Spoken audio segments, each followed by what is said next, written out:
সকালে আপনাদের আমন্ত্রণ চোখ আর দৃষ্টিশক্তির সমস্যা নিয়ে আরটিভির নিয়মিত সাপ্তাহিক আয়োজন ঢাকা আই কেয়ার হসপিটাল সুস্থ চোখ স্বচ্ছ দৃষ্টি অনুষ্ঠানে। দর্শক, আমাদের সুস্থ সতেজ সবল চাহনির একজোড়া চোখ নানা কারণে প্রলেপ পড়ে ধীরে ধীরে দৃষ্টিহীন হয়ে পড়ে। এক কথায় চোখের এই সমস্যাকে বলা হয় চোখের ছানি। এই ছানি চিকিৎসায় লেন্সের ব্যবহারও বর্তমানে অত্যন্ত প্রচলিত। তবে মূল বিষয়টি হচ্ছে সঠিক লেন্স নির্ণয় এবং তার ব্যবহার। সঙ্গত কারণেই আমরা আজ কথা বলবো চোখের ছানি কোন লেন্সটি সবচেয়ে ভালো হয় এই বিষয়টি নিয়ে আজকের আলোচনায় আমাদের সঙ্গে যুক্ত হয়েছেন অভিজ্ঞ সফল চক্ষু চিকিৎসক, ঢাকা আই কেয়ার হসপিটালের senior consultant, SMILE, LASIK, phaco ও গ্লোকোমা বিশেষজ্ঞ ডাক্তার হারুন রশিদ স্যার।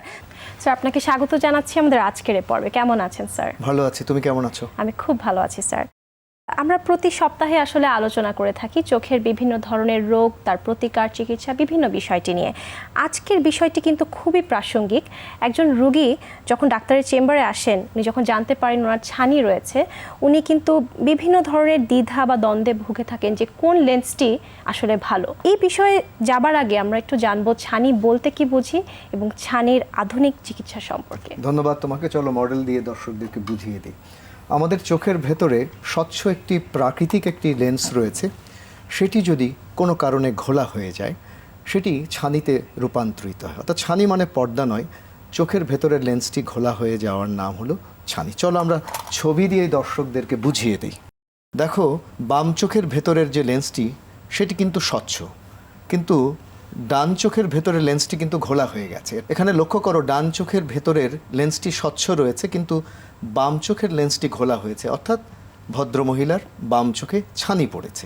এর পরের ছবিতে আমরা দেখব ছানির একমাত্র চিকিৎসা হচ্ছে চোখের ভেতরের ঘোলা লেন্সটিকে অপসারণ করে চোখের ভেতরে স্বচ্ছ কৃত্রিম লেন্স বসিয়ে দেওয়া। শুনে অবাক হবে যে কোনো এক সময় লেন্স কিন্তু ছিল না, তখন শুধুমাত্র ছানিটাকে অপসারণ করা হতো। এবং আমার নানি দাদিদের দেখেছি যে অপারেশনের পরে তাদের অনেক মোটা পাওয়ারের একটা চশমা পড়তে হতো এবং সেই চশমা ছাড়া তারা কিন্তু দেখতেই পেতেন না। অর্থাৎ এই লেন্সটি যে আবিষ্কার হলো, এটি একটি যুগান্তকারী একটি বিষয়, একটি ঐতিহাসিক একটি বিষয়। ধন্যবাদ স্যার, খুব সুন্দর করে বলছিলেন চোখের ছানির চিকিৎসা বিষয়ে। ইন্ট্রাকুলার লেন্সের ইতিহাস সম্পর্কে, অর্থাৎ কত বছর ধরে এই চোখের লেন্স আবিষ্কৃত হয়েছে, এই বিষয়টি জানতে চাইব। এটা খুবই একটি ইন্টারেস্টিং বিষয়। দ্বিতীয় বিশ্বযুদ্ধের সময় অনেক যুদ্ধ বিমান আক্রান্ত হয় এবং সেই সমস্ত যুদ্ধ বৈমানিকদের চোখের ভেতরে ওই সমস্ত বিমানের যে ক্যানোপি বা তার যে ঢাকনা, যেটা প্লাস্টিকের, তার টুকরোগুলো চোখে ঢুকে পড়ে। আচ্ছা। এবং অনেক দিন পর্যন্ত সেটা কোনো রকম প্রতিক্রিয়া ছাড়া, কোনো রকম বিরূপ প্রতিক্রিয়া বা পার্শ্ব প্রতিক্রিয়া ছাড়াই চোখের ভেতর রয়ে যায়।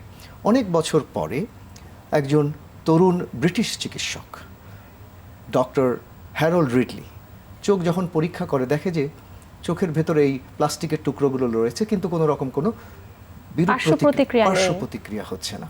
তখন উনি সিদ্ধান্ত নিলেন যে কোনোভাবে যদি এই প্লাস্টিকগুলোকে রিশেপিং করে লেন্সে রূপান্তরিত করা যায়, তাহলে মানব কল্যাণে চোখের ছানির চিকিৎসায় সেটা ব্যবহার করা যেতে পারে। ইনি হচ্ছেন sir Harold Ridley, father of the intraocular lens, একজন ব্রিটিশ চক্ষু বিশেষজ্ঞ। 29শে নভেম্বর 1949 সালে প্রথমবারের মতো ডক্টর স্যার হ্যারল্ড রিডলি একজন ব্রিটিশ বৈমানিকের চোখের ভেতরে ইন্ট্রাকুলার লেন্স বসান। এই লেন্সটি ইন্ট্রাকুলার লেন্সের pioneer company, British company Rayner উৎপন্ন করে। লেন্সটি ছিল গোলাকার এবং এর ওজনটা বেশি ছিল, কিন্তু ওজন বেশি থাকাতে এই লেন্সটি চোখের ভেতরে পড়ে যায়।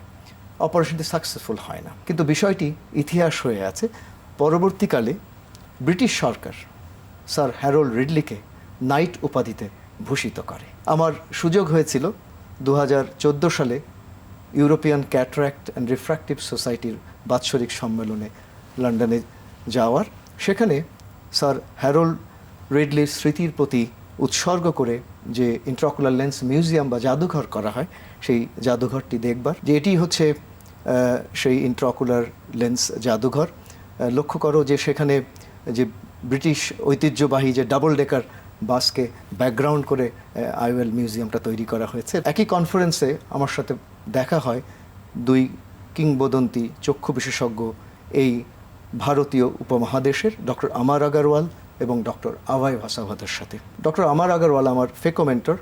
1998 সালের জানুয়ারি মাসে ওনার হাত ধরে আমার ফেকো ইমালসিফিকেশনে আসা, বলতে পারো হাতে খড়ি। এবং ডক্টর আভয় ভাসাভাদা উনি বহুবার বাংলাদেশে এসেছেন। এই দুইজন চক্ষু বিশেষজ্ঞই আমাদের ভারতীয় উপমহাদেশ এবং এশিয়ার চক্ষু বিজ্ঞানকে সারা বিশ্বে তুলে ধরেছে। ধন্যবাদ স্যার, খুব চমৎকারভাবে বলছিলেন ইন্ট্রাঅকুলার লেন্সের ইতিহাসের কথা, আপনার ফ্যাকো সার্জারিতে আসার ইতিহাসের কথা, বিভিন্ন কথা শুনছিলাম। কিন্তু স্যার চলে আসবো পরের প্রশ্নে, সেটি হচ্ছে স্যার আপনি বলছেন লেন্স একটি তখন গোলাকার ছিল, আসলে লেন্স কি সবসময় এরকম গোলাকারই থাকে নাকি অন্য রকমও হতে পারে, এর মধ্যে কোনো ভিন্নতা আছে কিনা? অবশ্যই ভিন্নতা রয়েছে। প্রথম লেন্সটি যখন আবিষ্কৃত হলো, আমি ছবি দিয়ে বুঝিয়ে দিই আধুনিক লেন্স কেমন দেখতে। লক্ষ্য করো মাঝখানের যে বৃত্তাকার অংশটি, এটাকে বলে অপটিক, এই জায়গা দিয়ে আমরা দেখি। আর পাশের যে নীল জায়গাটি দেখছো, এটি হচ্ছে হ্যাপটিক, অর্থাৎ লেন্সটিকে তার অবস্থানে ধরে রাখে। শুরু হয়েছিল শক্ত লেন্স দিয়ে এবং লেন্সটি বসানো হয় আমাদের চোখের ভেতরে স্বচ্ছ প্রাকৃতিক লেন্সের যে প্রাকৃতিক অবস্থান পেছনের প্রকোষ্ঠে। তখনকার প্রযুক্তি ছিল এক্সট্রা ক্যাপসুলার ক্যাটারাক্ট এক্সট্রাকশন, অর্থাৎ প্রায় 12 থেকে 14 মিলিমিটার জায়গা কাটা হতো, 7 থেকে 10টি সেলাই দেবার প্রয়োজন হতো। এখনকার যে ম্যানুয়াল পদ্ধতি তার নাম হলো স্মল ইনসিশন ক্যাটারাক্ট সার্জারি, সেখানেও প্রায় 7 থেকে 10 মিলিমিটার জায়গা কাটতে হয় এবং ছানিটাকে আস্ত বের করে আনতে হয়। এই দুটি পদ্ধতিতেই ইনজেকশন দিয়ে অপারেশন করতে হয়, অবশ করতে হয়, ব্যান্ডেজ লাগে এবং কালো চশমা পরতে হয়। এই যে দুটি লেন্স, এটি হচ্ছে অ্যান্টেরিয়র চেম্বার লেন্স, অর্থাৎ কোনো কারণে লেন্স পেছনের প্রকোষ্ঠে বসানোর জায়গাটি যদি দুর্বল থাকে বা বসানো না যায়, তখন আমরা চোখের সামনের প্রকোষ্ঠে এই লেন্সগুলো বসাতে হয়। এগুলো শক্ত লেন্স। এটি হচ্ছে দেখো অ্যান্টেরিয়র চেম্বার লেন্সটি কর্নিয়া এবং আইরিসের সংযোগস্থলের কোণকে ভর করে এই লেন্সটি বসে আছে। আইরিস সাপোর্টেড লেন্স, চোখের ভেতরের আইরিসের উপরে বসানো আছে, অর্থাৎ এটি হচ্ছে iris supported anterior chamber lens, scleral fixing আইওয়েল। অর্থাৎ অনেক সময় দেখা যায় যে চোখের সামনের প্রকোষ্ঠে যদি আমরা অ্যান্টেরিয়র চেম্বার লেন্স বসাই, পরবর্তীকালে চোখের চাপ বেড়ে যেতে পারে, অর্থাৎ সেকেন্ডারি গ্লোকোমা হতে পারে। এখন লেটেস্ট টেকনিক হচ্ছে গ্লুড আইওয়েল টেকনিক ডক্টর আমার আগরওয়ালের, আরেকটি হচ্ছে ইয়ামানি টেকনিক ডক্টর ইয়ামানি ফ্রম জাপান। সবচেয়ে লেটেস্ট লেন্স হচ্ছে এখন আমরা যেটা ব্যবহার করি ফোল্ডেবল লেন্স, অর্থাৎ নরম লেন্স। যেহেতু এখন আমরা ফেকো এমালসিফিকেশন করি মাত্র 2 মিলিমিটার ছিদ্র দিয়ে, ছানিটাকে টুকরো টুকরো করে ভেঙে গলিয়ে বের করে নিয়ে এসে ওর ভেতর দিয়ে আমরা লেন্স বসিয়ে দিই। আমার হাতে লক্ষ্য করো, এটা একটা ইনজেক্টর সিস্টেম। এখন প্রিলোডেড লেন্স পাওয়া যায়, অর্থাৎ এর ভেতরেই নরম লেন্সটা ভাঁজ করা অবস্থায় থাকে, আমরা শুধু চোখের ভেতরে বসিয়ে দিই। লক্ষ্য করো যে ইনজেক্টর সিস্টেমের মাধ্যমে নরম ভাঁজ করা লেন্স চোখের ভেতরে প্রবেশ করানো হচ্ছে। এখনকার ফেকো সার্জারিগুলো কোনো রকম ইনজেকশন ছাড়াই টপিক্যাল অ্যানেস্থেশিয়া, অর্থাৎ শুধুমাত্র ড্রপের মাধ্যমে চোখে অবশ করেই ফ্যাকো সার্জারি করা হয়। কোনো রকম ইনজেকশন, ব্যান্ডেজ, কাটাছেঁড়া কিছুই লাগে না। যে সবচেয়ে উন্নত প্রযুক্তির phaco machine, Centurion vision system with Ozil torsional technology from Alcon USA. আরেকটি উন্নত প্রযুক্তির ফ্যাকো মেশিন, সেটি হচ্ছে white is the signature Ellips phaco প্রযুক্তি from Johnson and Johnson USA. Constellation Infiniti system, এটি মূলত রেটিনার অপারেশনে ব্যবহৃত হয়, কিন্তু এর মধ্যে ইনফিনিটি ফেকো সিস্টেম আছে, অর্থাৎ কোনো রোগীর যদি ছানি সমস্যা এবং চোখের রেটিনার সমস্যা থাকে, তাদের কম্বাইন্ড অপারেশন করা হয়, তখন এই মেশিনটি ব্যবহার করা হয়। যে এই সমস্ত উন্নত ফ্যাকো প্রযুক্তির জন্য একটি উন্নত অপথ্যালমিক অপারেটিং মাইক্রোস্কোপের প্রয়োজন। এটি হচ্ছে অপমি লোমেরা 700 কার্ল জাইস মাইক্রোস্কোপ, যেটি ওয়ার্ল্ডের সবচেয়ে বেস্ট মাইক্রোস্কোপ। সবচেয়ে উন্নত প্রযুক্তির যদি ফ্যাকো সার্জারি করতে হয়, তাহলে সবচেয়ে উন্নত প্রযুক্তির ফ্যাকো মেশিন এবং উন্নত প্রযুক্তির মাইক্রোস্কোপ প্রয়োজন নির্ভুল ফ্যাকো সার্জারির জন্য, যেটা আমরা আমাদের হসপিটালে ব্যবহার করছি। ধন্যবাদ স্যার, আপনি খুব সুন্দর করে বলছিলেন যে উন্নত মানের একটা ফ্যাকো সার্জারির জন্য উন্নত মানের ফ্যাকো মেশিন এবং মাইক্রোস্কোপ প্রয়োজন। স্যার, আপনি লেন্সের মধ্যে কিছু ভিন্নতার কথা বললেন, আর কোনো প্রকার ভেদ আছে কিনা লেন্স? চলো ছবি দিয়ে দর্শকদের বুঝিয়ে দিই। কিছু লেন্স রয়েছে যেগুলো ক্লিয়ার লেন্স বা স্বচ্ছ লেন্স, কিছু কিছু লেন্স রয়েছে ইয়েলো লেন্স, অর্থাৎ হলুদাভ লেন্স। ডিজাইনের দিক থেকে কিছু লেন্স রয়েছে প্লেট হ্যাপটিক লেন্স, অর্থাৎ ফ্ল্যাট সমতল। আরও কিছু লেন্স রয়েছে যেটা হচ্ছে লুপ হ্যাপটিক। এখানে হ্যাপটিকগুলো দেখো লুপের মতো। প্রচলিত যে লেন্সগুলো সেগুলো স্ফেরিক্যাল লেন্স, ফলে কম আলোতে রাতের বেলা দেখতে সমস্যা হয়, কারণ তাদের স্ফেরিক্যাল অ্যাবারেশন বা বিচ্যুতি বেশি। কিন্তু ডান দিকের ছবিতে দেখো অ্যাসফেরিক বা ফ্ল্যাট লেন্স, চ্যাপ্টা লেন্স, সেগুলো যদি আমরা বসাই তাহলে কম আলোতে রাতের দৃষ্টিগুলো চমৎকার হয়। ধন্যবাদ স্যার। আপনি বলছিলেন বিভিন্ন ধরনের লেন্সের কথা, তো এই লেন্সগুলো বসালে কি একজন রোগী সব দূরত্বেই দেখতে পাবে? না, সব দূরত্বেই দেখতে পাবে না। আমি ছবি দিয়েই বুঝিয়ে দিই। প্রচলিত যে লেন্সগুলো বসাই সেগুলোকে বলে মোনোফোকাল লেন্স, অর্থাৎ এই সমস্ত লেন্সের একটি পাওয়ার থাকে। সাধারণত আমরা দূরের জন্য টার্গেট করি, কিন্তু কাছে পড়তে গেলে চশমা লাগে। টরিক ইন্ট্রাকুলার লেন্স, তুমি জানো যে আমরা চোখের চশমাতে অনেক ক্ষেত্রে সিলিন্ডার পাওয়ারের লেন্স ব্যবহার করি। কেন করি? চোখের কোনো একটা বিশেষ অক্ষ বরাবর লেন্সটি একটু বেশি বক্র থাকে। ঠিক সেই বিষয়টিকে মাথায় রেখে আমরা এখন ইন্ট্রাকুলার লেন্সের ভেতরেও সেই সিলিন্ডার লেন্সটিও আমরা সন্নিবেশন করলে একজন মানুষের অপারেশনের পরে সিলিন্ডার পাওয়ারের চশমা লাগে না। প্রেস বায়োপিক লেন্স, অর্থাৎ এই লেন্সগুলোতে অনেকগুলো রিং বসানো থাকে। এর ফলে একজন রোগী দূরে এবং কাছে সব জায়গাতেই দেখতে পান। এটাকে বলে প্রেস বায়োপিক লেন্স।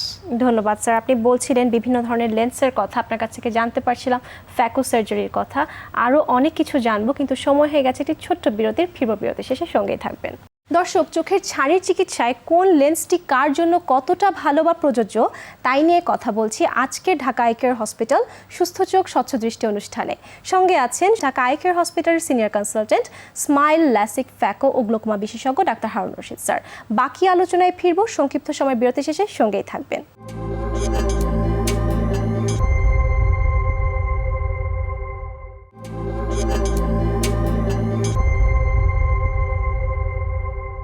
বিরতি শেষে ফিরে এলাম। চোখের ছানির জন্য কোন লেন্সটি সবচেয়ে ভালো তাই নিয়ে আজকে ঢাকা আই কেয়ার হসপিটাল সুস্থ চোখ স্বচ্ছ দৃষ্টি অনুষ্ঠানে। সঙ্গে আছেন স্বনামধন্য চক্ষুরোগ বিশেষজ্ঞ, ঢাকা আই কেয়ার হসপিটালের senior consultant, SMILE, LASIK, phaco ও গ্লোকোমা বিশেষজ্ঞ ডাক্তার হারুন রশিদ স্যার। ফিরছি আলোচনায়। বিরতিতে যাবার আগে স্যার আপনি বলছিলেন আসলে বিভিন্ন ধরনের লেন্সের কথা, কোনটা কোন দূরত্বে দেখতে পাবে। আপনি স্যার প্রেস বায়োপিক লেন্সের কথা কিন্তু বলেছিলেন, এই লেন্স সম্পর্কে আপনি একটু বিস্তারিত আমাদের বলবেন। আমি ছবি দিয়ে বুঝিয়ে দিই। প্রেস বায়োপিক লেন্সের যাত্রা শুরু হয় 90-এর দশকে। প্রথমে রিফ্র্যাক্টিভ আইওয়েল, অর্থাৎ সেই সমস্ত ক্ষেত্রে আলোর প্রতিসরণের উপরে ভিত্তি করে। এই রিফ্র্যাক্টিভ আইওয়েলগুলোর কিছু পার্শ্ব প্রতিক্রিয়া ছিল, রাতে দেখতে এবং কাছে দেখতে। এখন আমরা ব্যবহার করি ডিফ্র্যাক্টিভ আইওয়েল, অর্থাৎ আলোর বিচ্ছুরণের উপরে ভিত্তি করে এই লেন্সগুলোতে। এই সমস্ত লেন্সগুলিতে সেই ধরনের সমস্যা হয় না। এটি হচ্ছে বাইফোকাল লেন্স। তুমি জানো বাই মানে হচ্ছে দুই, অর্থাৎ এই লেন্সগুলিতে দুটোই পাওয়ার রয়েছে, একটি হলো দূরের আর একটি হলো কাছের, অ্যাকোমোডেটিভ আইওয়েল। আমরা আগের যে লেন্সগুলো দেখেছি সেখানে রিং বসানো আছে, কিন্তু আমাদের যে প্রাকৃতিক লেন্স যেটা আমাদের চোখের ভেতরে আছে সেখানে কিন্তু কোনো রিং নেই।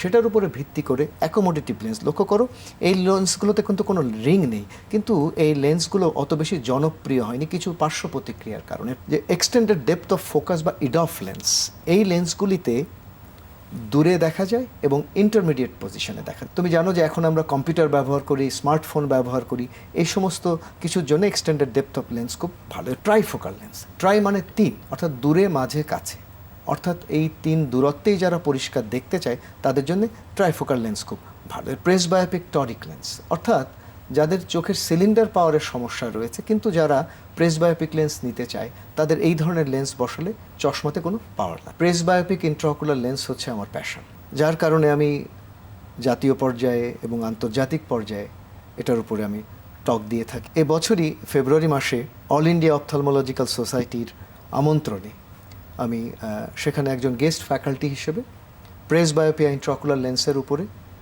কিনোট স্পিকার হিসেবে আমি আমার গবেষণালব্ধ প্রবন্ধ উপস্থাপন করি এবং অল ইন্ডিয়া অপথলমোলজিক্যাল সোসাইটি আমাকে সম্মানে ভূষিত করে।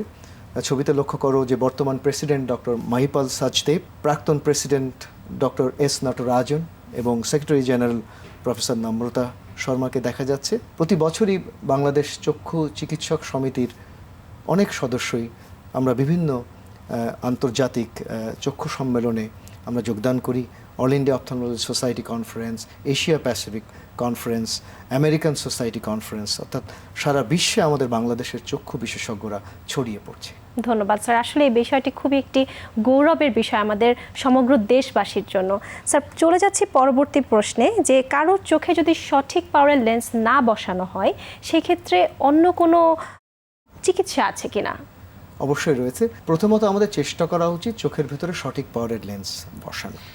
কোনো কারণে যদি পাওয়ার এদিক ওদিক হয়ে যায় তাহলে আমরা চোখের কর্নিয়াতে ল্যাসিক বা স্মাইল করে সেই পাওয়ারটা অ্যাডজাস্ট করতে পারি। কখনো কখনো যদি ইন্ট্রাকুলার লেন্সের পাওয়ার অস্বাভাবিক হয়ে যায়, যে একজন রোগী চোখে রাখতেই পারছে না, তখন সেই লেন্সটিকে আমাদের বের করে আনতে হয়। সেটাকে আমরা বলি আইওএল এক্সপ্লান্টেশন এবং আইওএল এক্সচেঞ্জ।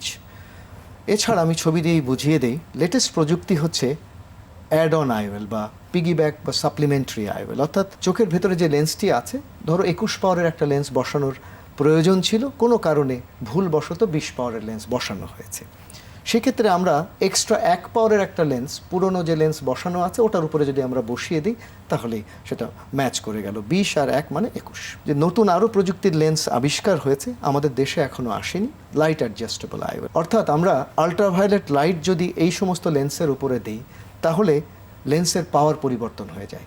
এটা 20.5 পাওয়ার, সেটা 21 হতে পারে, 21 20.5 করা সম্ভব। এর চোখের ভেতরে পারফেক্ট লেন্স লেজার সিস্টেম বা লিরিকের মাধ্যমে ফেমটোসেকেন্ড লেজার ব্যবহার করে চোখের ভেতরে যে লেন্সটি বসানো আছে সেই লেন্সটির আকার পরিবর্তন করা, রিমডেলিং, রিশেপিং করা সম্ভব। অর্থাৎ মোনোফোকাল লেন্সকে প্রেসবায়োপিক লেন্সে এবং প্রেসবায়োপিক লেন্সকে মোনোফোকালে রূপান্তরিত করতে পারি, যদিও এই বিষয়টি এখন পরীক্ষামূলক পর্যায়ে, গবেষণামূলক পর্যায়ে রয়েছে। আচ্ছা, ধন্যবাদ স্যার। আপনি বলছিলেন, কিন্তু প্রথমেই আপনি একটা কথা বলে নিয়েছেন যে আসলে প্রথমে লেন্সের সঠিক পাওয়ারটা নির্ণয় করা খুবই জরুরি। তো কিভাবে আসলে এটি নির্ণয় করা হয়? বিষয়টা তো অত্যন্ত জরুরি, আমি ছবি দিয়ে বুঝিয়ে দিই। ইন্ট্রাকুলার লেন্সের পাওয়ার আমরা পরিমাপ করি বায়োমেট্রির মাধ্যমে। আচ্ছা। প্রচলিত যে পদ্ধতি সেটাকে বলে আল্ট্রাসনিক বায়োমেট্রি, এবং এখানে দুটো পদ্ধতি রয়েছে, একটি হচ্ছে কন্ট্যাক্ট আর একটি ইমার্শন। কন্ট্যাক্ট পদ্ধতিটি যদিও সবচেয়ে বেশি করা হয়, কিন্তু এটি সঠিক নয়। সবচেয়ে নির্ভুল হচ্ছে ইমার্শন বায়োমেট্রি। তবে স্টেট অফ আর্ট টেকনোলজি হচ্ছে অপটিক্যাল বায়োমেট্রি। আমরা সবচেয়ে বাংলাদেশের প্রথম আইওএল মাস্টার 700টিকে সফটওয়্যার, টিকে মানে টোটাল ক্যারোটোমেট্রি, অর্থাৎ কর্নিয়ার যে সামনের যে সারফেস এবং পেছনের সারফেস সব মিলেই তো কর্নিয়ার পাওয়ারটা, সেটা আমরা নির্ধারণ করতে পারি। এছাড়া বাংলাদেশের প্রথম আমরা Pentacam AXL from Oculus Germany, এটিও উন্নত প্রযুক্তির অপটিক্যাল বায়োমেট্রি আমরা ব্যবহার করছি বাংলাদেশে প্রথমে। যে পেন্টাক্যামের মাধ্যমে কারোর চোখের কর্নিয়া পাতলা হয়ে যাচ্ছে কিনা, একটা অসুখ রয়েছে যাকে বলে কেরাটোকোনাস, সেটাও জানা দরকার। কারণ কেরাটোকোনাস থাকলে চোখের ভেতরে ছানি অপারেশনে সব ধরনের লেন্স ব্যবহার করা যায় না। অনেকের চোখে গ্লোকোমা রোগ থাকতে পারে, অনেকের চোখে রেটিনার জটিলতা থাকতে পারে। তাদের ভালোভাবে সেগুলো যদি পরীক্ষা না করে যদি চোখের ভেতরে লেন্স বসিয়ে দেওয়া হয়, অবশ্যই সেই রোগী তো ভালো দেখবে না। আজকাল আমরা প্রায়শই শুষ্ক চোখে ভুগে থাকি। প্রচলিতভাবে শুষ্ক চোখের জন্য আমরা চোখে কৃত্রিম অশ্রু বা আর্টিফিশিয়াল টিয়ার ড্রপ দিই, কিন্তু সবচেয়ে লেটেস্ট প্রযুক্তির একটি চিকিৎসা রয়েছে, সেটাকে আমরা বলি লিপি ভিউ, লিপি ফ্লো ডায়াগনস্টিক এবং ট্রিটমেন্ট, যেটা বাংলাদেশে প্রথম আমরা ব্যবহার করছি। আরেক ধাপ এগিয়ে গেছে শুষ্ক চোখের চিকিৎসা। ধন্যবাদ স্যার। আপনি বলছিলেন আসলে সঠিক পাওয়ারের লেন্স কিভাবে নির্ণয় করা হয় বিষয়টি নিয়ে। তবে আমরা জানি যে আপনারা ঢাকা আই কেয়ার হসপিটালে সম্প্রতি জাইস ক্যাটারাক্ট সুইটের মাধ্যমে ফ্যাকো সার্জারি করছেন। এই বিষয়ে আপনি একটু দর্শকদের স্বচ্ছ ধারণা দেবেন। আমি ছবি দিয়ে বুঝিয়ে দিই। আমরা আইওএল মাস্টার 700টিকের কথা বলেছি। Forum eye care data management সফটওয়্যারের মাধ্যমে আইওএল মাস্টার 700 থেকে ক্যালিস্টো আই, এটা হচ্ছে ডিজিটাল মার্কারলেস সলিউশন। ডিজিটাল পদ্ধতিতে আমরা এখন ফ্যাকো সার্জারি করছি, অর্থাৎ একটি যন্ত্র থেকে আরেকটি যন্ত্রে তথ্য উপাত্ত নির্বিঘ্নে চলে যায়। আইওএল মাস্টার 700 থেকে প্রথমে ক্যালিস্টো আই থেকে লুমেরা 700 অপথ্যালমিক অপারেটিং মাইক্রোস্কোপ। এর ফলে চোখের ফ্যাকো সার্জারি এখন অনেক বেশি নির্ভুল এবং নিখুঁতভাবে করা সম্ভব। ধন্যবাদ স্যার, সুন্দর করে বলছিলেন। তবে রোগীরা কিন্তু প্রায়শই একটি দ্বিধাদ্বন্দ্বে ভোগেন, সেটি হচ্ছে কোন লেন্সটি আসলে সবচেয়ে ভালো। এই বিষয়ে আপনার কাছে জানতে চাইব। এটি সবচেয়ে গুরুত্বপূর্ণ বিষয়। রোগীরা আমাদেরকে এসে বলেন যে কোন লেন্সটি সবচেয়ে ভালো। কোন লেন্সটি সবচেয়ে ভালো এটি মুখ্য বিষয় নয়, কোন লেন্সটি ওই রোগীর চোখের জন্য ভালো সেটা সবচেয়ে গুরুত্বপূর্ণ। কেউ হয়তো খেলাধুলো করতে পছন্দ করে, কেউ হয়তো পড়তে পছন্দ করে। আমি ছবি দিয়েই বুঝিয়ে দিই। দেখো, আমরা যখন বই পড়ি সেটা 30 সেন্টিমিটার দূর থেকে পড়ি, আবার যখন আমরা মোবাইলে তখন 40 থেকে 60 সেন্টিমিটার, বা কম্পিউটারে যখন কাজ করি সেটা 60 থেকে 70 সেন্টিমিটার দূরে। অর্থাৎ সেটা নির্ভর করে কে কোন পেশায় আছে। কেউ হয়তো গল্ফ খেলতে পছন্দ করে, কেউ হয়তো অভিনয় পেশায় রয়েছে। সুতরাং এটা একজন মানুষের বয়স, তার পেশা, তার শখ, শুধু তাই না, কাছের দূরত্ব কিন্তু এক এক মানুষের এক এক রকম। কেউ হয়তো এই দূরত্বে পড়তে ভালো পছন্দ করে, কেউ হয়তো আরেকটু দূরে। অর্থাৎ এই পুরো বিষয়টি নির্ভর করছে একজন মানুষের দেখবার চাহিদার উপর। ধন্যবাদ স্যার, আপনি খুব সুন্দর করে বলছিলেন যে কোন লেন্সটি আসলে কার জন্য প্রযোজ্য এই বিষয় নিয়ে। তবে স্যার, যাবার আগে শেষ প্রশ্ন আপনার কাছে, যে করোনা ভাইরাসের এই মহামারীর এই পরিস্থিতিতে ফ্যাকো সার্জারি করাটা কতটা নিরাপদ? অবশ্যই নিরাপদ। শুধু তাই না, আমরা এই করোনা ভাইরাস কোভিড-19-এর সময় আমরা নিয়মিত চক্ষু রোগীদের সেবা প্রদান করে আসছি স্বাস্থ্যবিধি মেনেই, এবং স্বাস্থ্যবিধি মেনেই রোগীদেরকে মাস্ক পরিয়ে এবং অপারেশন থিয়েটারে বিশেষ পদ্ধতিতে স্বাস্থ্যবিধি সম্পন্ন করে আমরা নিয়মিত ফ্যাকো সার্জারি করছি। তাতে রোগীর নিরাপত্তাহীনতার কোনো প্রশ্নই ওঠে না, এবং রোগীরা নিরাপদেই আছেন এবং চিকিৎসকও নিরাপদে আছেন। অর্থাৎ স্বাস্থ্যবিধি মেনে চোখের ফ্যাকো সার্জারি করা হচ্ছে, করা সম্ভব। ধন্যবাদ স্যার, আজকে খুব সুন্দর করে আপনি বললেন যে কোন রোগীর জন্য কোন লেন্সটি আসলে প্রযোজ্য বা প্রয়োজন এই বিষয়টি নিয়ে। আপনাকে অনেক ধন্যবাদ স্যার, আপনি আমাদের সময় দিয়েছেন। আপনি অনেক সুস্থ থাকবেন, আপনার সুস্থতা কামনা করি। তোমাকেও ধন্যবাদ, RTVর সকল দর্শক এবং RTVকেও ধন্যবাদ। ধন্যবাদ স্যার। দর্শক, চোখের ছানি চিকিৎসায় কি করে কার্যকর লেন্সটি ব্যবহার করতে হয় তাই নিয়ে শুনছিলাম বিজ্ঞ আলোচক, স্বনামধন্য চিকিৎসক, ঢাকা আই কেয়ার হসপিটালের senior consultant, SMILE, LASIK, phaco ও গ্লোকোমা বিশেষজ্ঞ ডাক্তার হারুন রশিদ স্যারের কাছে। আশা করছি এই আলোচনা থেকে আপনারা অবশ্যই উপকৃত হবেন। আপনাদের সবার জন্য সুস্থ সবল নিরাপদ দৃষ্টিশক্তির প্রত্যাশায় আজ বিদায় নেব। আবারও দেখা হবে চোখের অন্য কোনো সমস্যা ও পরামর্শ নিয়ে। সে পর্যন্ত আপনার এবং আপনার পরিবারের সকলের চোখ সুস্থ রাখুন, দৃষ্টি স্বচ্ছ রাখুন। সবার জন্য শুভকামনা।